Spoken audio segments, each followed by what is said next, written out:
Hi, and welcome back to H3 Live. We are here at SHRM 2025. I actually just figured out that this is 15 years of me coming to SHRM, so really excited to be here. Today we're here at Experian Employer Services booth, and I am joined by Nicholl. Mara, how are you? I'm doing great today. How do you like the event so far? It's great. This is my first SHRM. Is it really? It is. Oh my goodness. What do you think? It's a little overwhelming, I think. It's a little overwhelming. I did go to HR Tech, and so it's the same feeling of overwhelming, but it's a really cool event. I've had a great time just talking to different practitioners, different people. It's been really great so far. Wonderful. Well, now you are the Senior Director of Product here at Experian Employer Services. Yes. Why don't you just tell us a little bit about your team and what you all do? Sure. So at Experian Employer Services, in terms of our product team, we're really focused on solving concrete problems that we see in the HR space, making sure that we can take those problems and turn them into actual insights and solutions that are really focused on making it easier for our employer clients to really do business and do their jobs.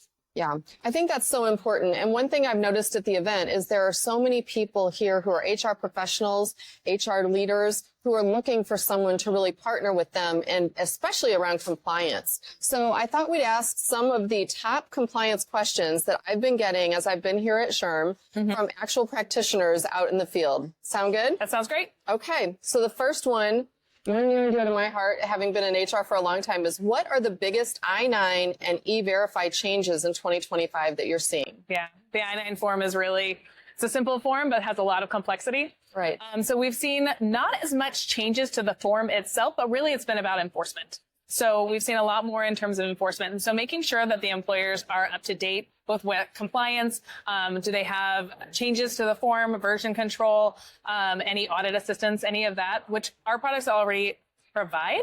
That's going to be really key, especially when we're looking at changes for E-Verify being required in new states. We have some that are pushing towards that legislation, not always going through, but we do have quite a few changes from that perspective.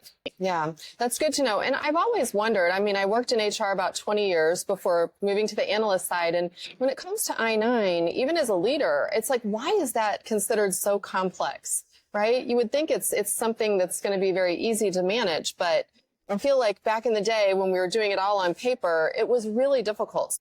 Even more than a couple of years ago, right? People were going in person to fill out their I-9 forms, but that's not really the case anymore. And you have managers who are not in person with those same employers, seeing their employees. Right. And so having a virtual component to be able to say, how do I fill this out from a fully virtual experience? That's a real challenge. And we see a lot more very positive feedback on the employers that are using a virtual I-9 solution today. I would imagine. I wish I would have had it years ago. I was joking earlier. It's like if I knew that was in existence, I might go back to HR. It'd be enough to pull me back in. That's right. Okay, on to question 2. How can employers stay compliant with ACA reporting? That's another one that's really tough to stay on top of if you don't have a partner. So how are you all helping there? I mean, with the Paperwork Burden Reduction Act, that really has changed. The 1095Cs being required to give in paper form.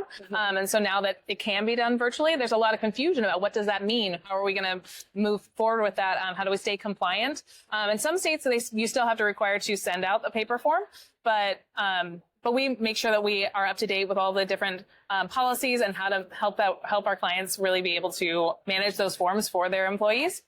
It's really good. But having that education around that and really being a partner to explain, like, what does this mean? What do I have to do? What are my requirements? I think is because it's changing all the time, and being able to interpret those that legislation has been challenging for a lot of employers. A couple people asked about work opportunity tax credits. So I know from my career, that was something, it was a really good way when you're going through the hiring process to actually help benefit the organization on tax credits that you would have maybe just left on the table, not knowing what they are. So I would love it if you could talk a little bit about what those are. It's coming up again for renewal in December, in fact. And so what should employers be thinking about, and how should they be preparing in case the legislation changes? Yeah. So you're referring to the work opportunity tax credits that are available for employers who are looking to hire more disadvantaged populations who maybe wouldn't be in part of the hiring pool to begin with, but having those incentives to be able to get tax credits for hiring those. The whole program is a little bit in uncertainty right now because it wasn't included. It's up for renewal right now, but wasn't included in the tax package that was just put in front of Congress. And so there's a little bit of uncertainty. We've been here before. Right. So it's gone into hiatus before. I think the difference now is that because it's not included in the tax package, we're not really sure what does that mean. Is there going to be a separate piece of legislation? So we're watching really closely to see what will that look like, and what will that mean for all of our employers. And so we keep that up to date with all of our clients and with the market, and we make sure that we are monitoring pretty closely. Good. I think you really need a partner when you're in HR because you're doing so many other things as part of your day job. You can't monitor every compliance change, every legislative thing that comes out, right? You need a partner that will work with you and keep you apprised. So it's really overwhelming. I mean, just the amount of federal changes, state and local, there's quite a bit across the landscape to keep track of. Just keeping track of all the different sources on how to get that information is very overwhelming for a lot of employers.